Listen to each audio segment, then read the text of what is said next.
the world's most advanced cold wallet for the new generation of cryptocurrency lovers.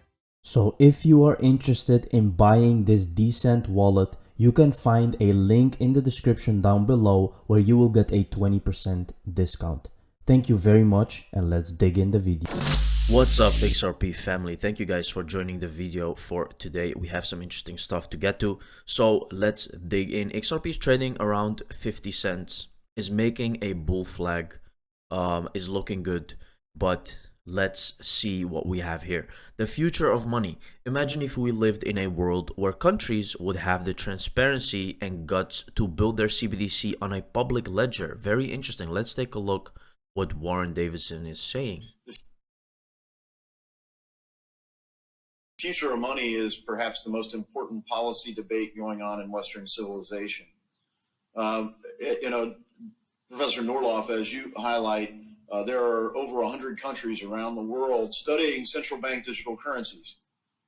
My concern is that of the countries studying it, I'm not aware of a single country that's studying a true distributed ledger system that facilitates permissionless peer-to-peer transactions. It seems like everyone's tripping over themselves to find a way to develop a tool that's the same creepy surveillance state system that China's developing. Centrally managed, centrally controlled, central bank digital currency that creates a monopoly on money, essentially to turn it into a tool for coercion and control more than what money is supposed to be, which is a store of value and an efficient means of exchange. So this is a corruption of the whole concept of money. And that's why I think that the future of money is so important to Western civilization. If we see money turned into this, the principles and values that have built Western civilization are truly threatened. It might not be this government, but some government will eventually use that power the wrong way. And for people that doubt that, just imagine whoever your political rival is having control of the system of money. I've been a little concerned as I watched the debate as to the role for Treasury versus the Federal Reserve. It was a good question by Mr. San Nicolas, and I just point out that looking at our money, the Secretary of the Treasury's signatures on it, not the Chairman of the Federal Reserve. Looking at our money, it says this note is legal tender for all debts public and private, and cash is actually the only current truly permissionless peer-to-peer transaction system.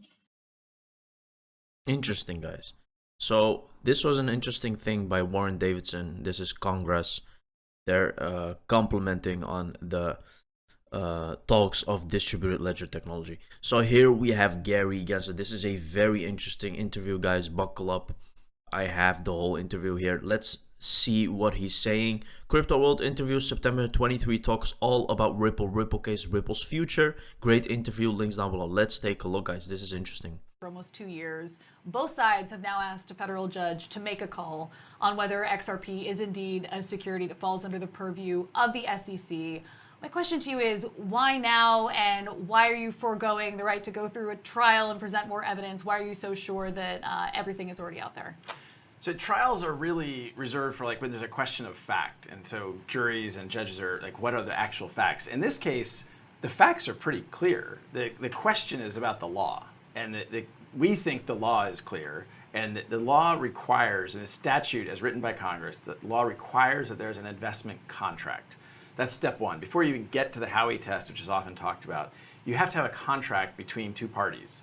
We don't even think we get past that step because an investment contract, if you don't have an investment contract, you certainly don't have a security because there's no agreement, period. If you get to the Howey test, then it's also a question of law. So we think this step of summary judgment is, first of all, the fastest path to resolution. We have been pushing very hard to move this quickly, partly because we think the law is clear, and partly because we think the whole industry needs the clarity we're seeking.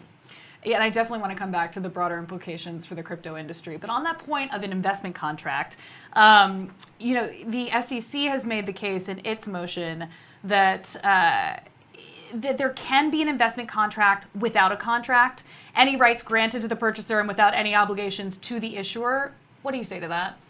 In order to have a contract, you have two parties. No matter how the SEC wants to spin the facts, the reality is to have a contract, you have two parties have to agree on something. You don't necessarily have it written. You can have oral contracts, you can have implicit contracts, but you have to have two parties. The reality is there are not two. Ripple doesn't know who bought the XRP. The people who bought the XRP don't necessarily know Ripple. You have to remember that 99.9% of XRP trading has nothing to do with Ripple, the company. So when you talk about, okay, XRP is a security, I go back to something I said years ago when this started. A security of what company? Of what, like, who is the owner? So I think it's very clear there is no investment contract. If you get past the investment contract, which I think is hard, across the Howey test, you also don't have, you have to meet all three prongs. And in the case of the XRP case, you can't meet all three prongs for sure. And so we think that the judge will see that the law. Interesting, guys. So can you see, excuse me, can you just see how sure Brett Garlinghouse is of himself? And in this case, that really tells something, because if he knew that he was in the wrong, he would just make some comments like, we don't know, we will see. Or, you know, he's not going to be so sure. This guy is so sure of winning this lawsuit. It's almost crazy, right? And he's so sure because it's so obvious that there is no investment contract. And that's what really boggles my mind. Again, this is all planned, guys. This is all planned. This is how it's supposed to go. XRP is going to put the framework for whole cryptocurrency industry. And you can see that they're talking about it. He's saying this industry needs that clarity that it deserves, right? Let's take a look. We'll see that the law is very clear. We think the facts are very clear. And we think this is just a gross overreach of the SEC trying to wrest control of that uncertainty that has existed. And really the unfortunate thing is the SEC and really the US government hasn't taken this step to provide that clarity that a lot of other countries around the world have. I mean, for years you've spoken about the fact that lack of regulatory clarity in the U.S. Stands in stark comparison to Switzerland or Singapore. And so we have made steps since you first made that comment. The White House on Friday released a new framework for crypto regulation. But again, it's not hard and fast rules.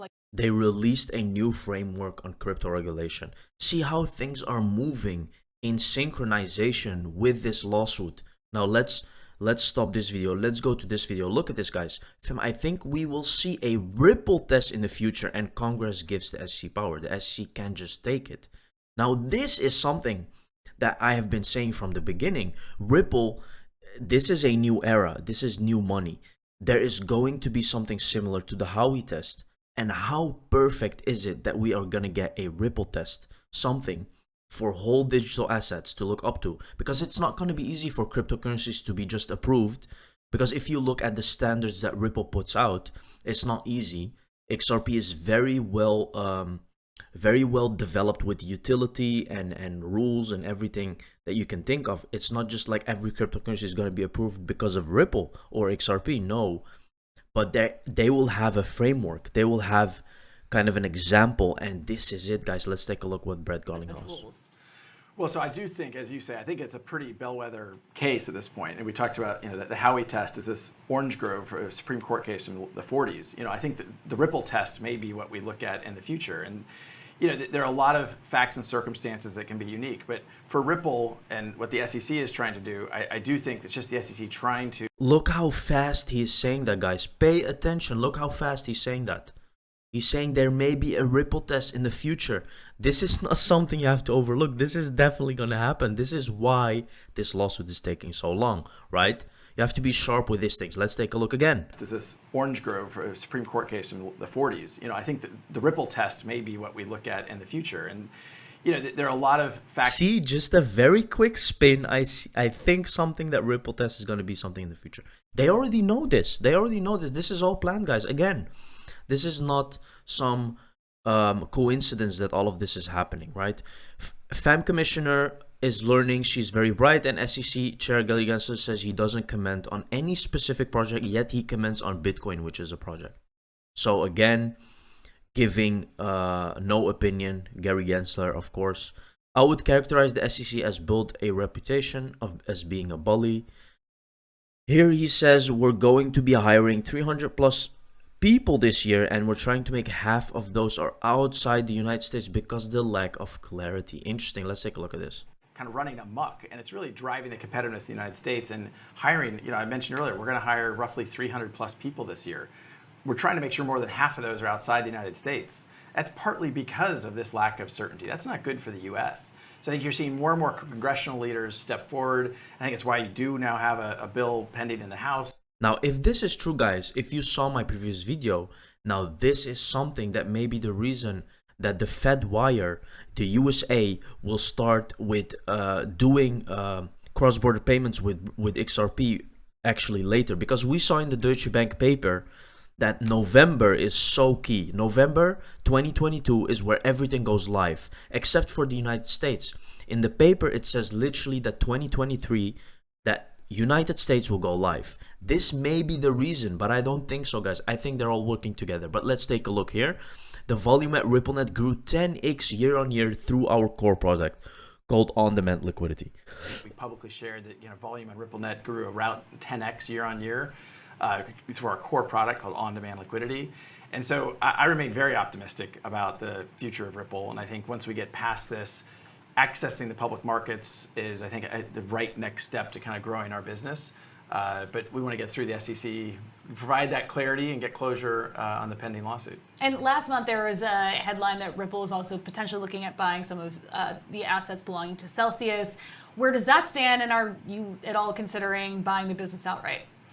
Well, we are in a very strong position. We have a very strong balance sheet. I think we've publicly shared we have about $1 billion of cash on the balance sheet. And so we certainly look at these cycles that the crypto markets have gone through as opportunities. This is really the third downturn crypto winter that I have been around Ripple for, and each time Ripple has kind of emerged stronger. And so we look at it as an opportunity to continue to grow and make sure we're solving customer problems, make sure the customers who are already dependent upon us can depend upon us for more things potentially. So we'll continue to look at opportunities, and some of the assets we see around are priced differently today than they were 6 months ago. Guys, this is literally the Amazon for money in the making. Literally, you can just see it on everything. Now, I have to wrap up this video here. If you're interested to seeing the full video, you can go to this tweet. Here's the link. Thank you very much for watching this video, guys. See you in the next video. Cheers.